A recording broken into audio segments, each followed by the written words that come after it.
alamin. Assalatu wassalamu ala Muhammadin wa ala alihi wa ashabihi ajmain, amma ba'du.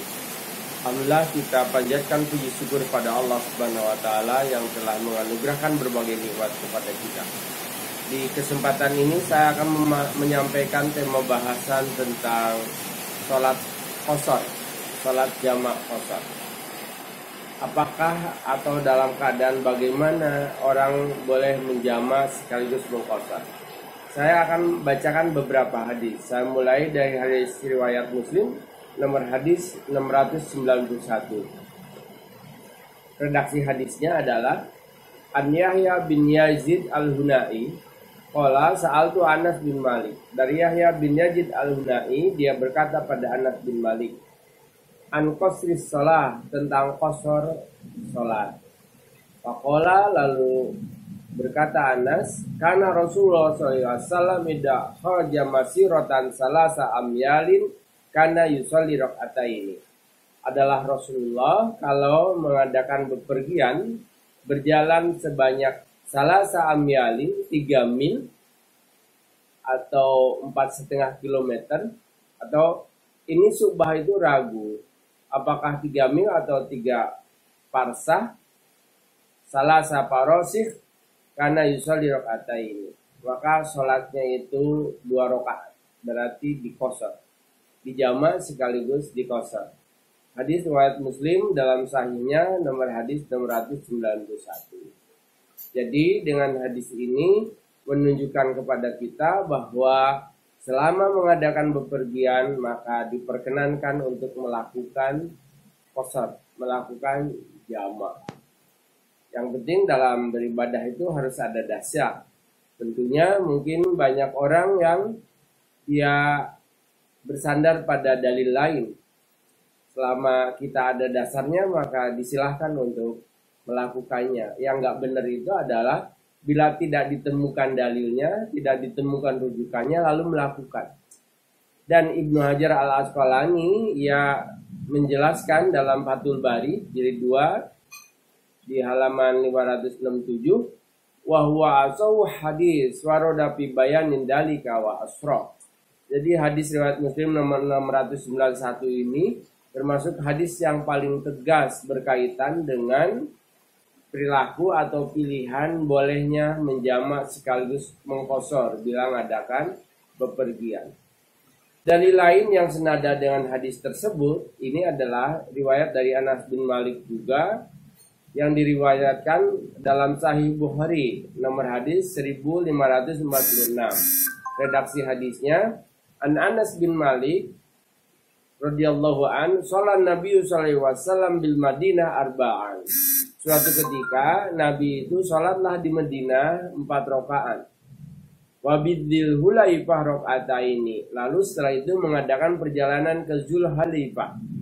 Zulhulaifah itu kalau sekarang disebut dengan Bir Ali, di mana antara Madinah dengan Bir Ali itu jaraknya kisarannya 6 km. Jadi Rasulullah itu sholat zuhur 4 rakaat, kemudian sholat asarnya di Zulhulaifah itu 2 rakaat. Tsumma bata hatta asbaha bidil hulaifah. Lalu Nabi nginep di Zulhulaifah itu, bermalam di Zulhulaifah. Jadi mengadakan perjalanan hanya sesiang. Nabi lalu nginap di Zulhulaifah. Hadis ini diriwayatkan oleh Bukhari nomor hadis 10.089 dan Muslim nomor hadis 690. Jadi 3 mil atau 3 parsah itu kisarannya adalah telah menempuh perjalanan sejauh 5 km. Nah, sesungguhnya yang penting adalah ada ilat hukumnya itu telah menempuh perjalanan. Bahkan untuk situasi sekarang itu jarak itu menjadi relatif. Misalnya saya ini dari Kepanjen Malang, Kabupaten Malang, itu kalau mau ke Jakarta, ke Halim misalnya, itu berangkat dari Bandara Abdurrahman Saleh Malang. Saya biasanya naik travel. Nah, travel itu udah nunggu di depan rumah saya. Begitu saya keluar rumah langsung naik travel.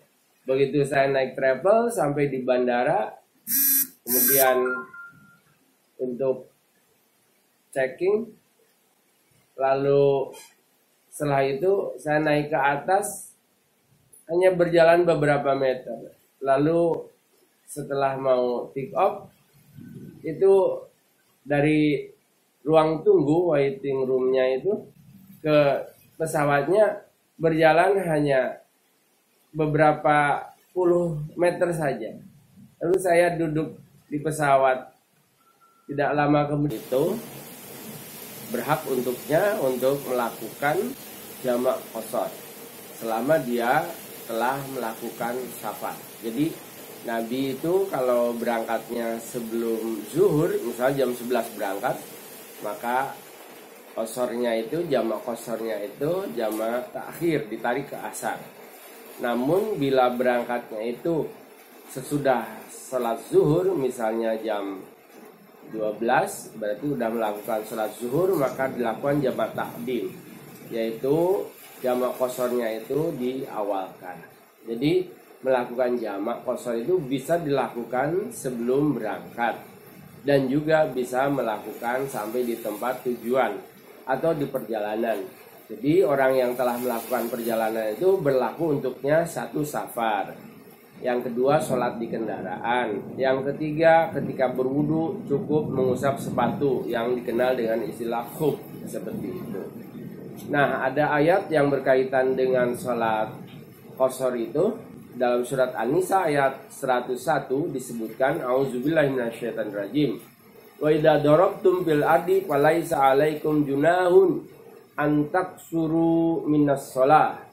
Kalau engkau mengadakan perjalanan, maka tidak menjadi masalah bila dilakukan sholatnya itu dengan qashar, di jamak qashar. Ayat ini sebetulnya dilanjutkan, in khiftum ayabtinakumul ladina kafaru innal kafirina kanu lakum aduwwam mubina. Ayat ini turun di Madinah. Umar bertanya-tanya. Ketika itu ayat ini turun tidak dalam keadaan berperang. Lalu ketika diadukan pada Rasulullah, lalu dijelaskan bahwa inilah rukhsah, keringanan, bonus dari Allah. Jadi bagi siapa yang mau silahkan dilakukan qashar selama dia telah mengadakan perjalanan. Lalu kalau tidak ada uzur, kemudian orang itu menjamak dan mengqashar, ini yang jadi masalah. Boleh sih bila itu dilakukan sesekali dalam keadaan gawat dan darurat, dalam keadaan terpepet atau dalam keadaan sibuk yang sangat. Misalnya bagi seorang dokter yang sedang operasi sekalipun tidak melakukan perjalanan, silahkan dijamak dan diqashar. Bagi ibu-ibu atau anak perempuan yang menemani pengantin sehingga tidak mungkin dia itu melakukan sholat di waktunya karena harus make upnya diganti. Nah, itu kejadiannya kan tidak rutin tiap hari. Dalam keadaan seperti itu maka diperkenakan untuk melakukan jamak qashar. Namun bila tidak ada sebab, tidak ada uzur karena malas biasa, karena ogah-ogahan lalu dia melakukan jamak qashar, itu yang jadi masalah. Nisa ayat 103, auzubillahi minasyaitonir rajim. Innas salata kanat 'alal mu'minina kitaban mauquta. Sesungguhnya salat bagi orang yang beriman itu adalah waktunya telah ditetapkan. Jadi tidak bisa kita ini melakukan sholat yang bukan di waktunya.